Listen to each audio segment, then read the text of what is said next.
यरूशलेम और तेहरान के दरमियान 12 दिन की जंगबंदी के बाद इसराइल को वक्ती तौर पर दो अहम अहदाफ हासिल हुए हैं। पहला, इसराइल ने अमेरिका को बरह रास्त इस तनाज़े में खींच लिया जिससे मुस्तकबिल में इसराइल की इलाकाई जंगों में अमरीकी मुदाखलत की एक ख़तरनाक नज़ीर कायम हो गई।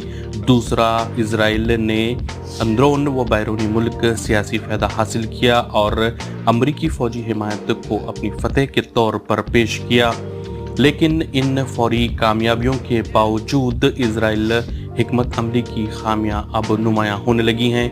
वज़ीर आज़म बिन्यामिन नेतन्याहू तेहरान में हुकूमत की तब्दीली का अपना असल मकसद हासिल ना कर सके।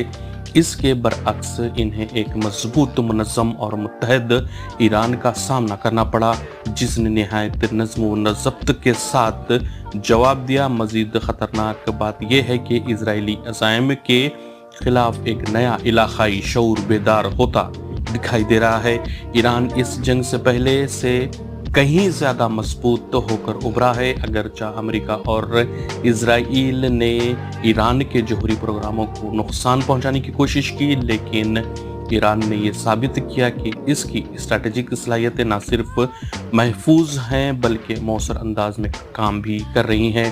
तेहरान ने एक नया दिफाई उसूल कायम किया है। वो न सिर्फ इजरायली शहरियों को निशाना बना सकता है बल्कि खित्ते में मौजूद अमरीकी फौजी अड्डों को भी ज़रब लगा सकता है। सबसे अहम बात यह है कि ईरान ने यह जंग मुकम्मल तौर पर अपनी क़ुव्वत पर लड़ी। ना इसने हिज़्बुल्लाह से मदद ली, ना अंसारुल्लाह से, और ना ही इराक़ी मिलिशिया को मुतहरिक किया। ईरान की ये खुद मुख्तारी न सिर्फ माहिरीन के लिए हैरान किन थी बल्कि इसने ईरान के इलाकाई असर व रसूख के बारे में सोचने का ज़ाविया भी बदल दिया है।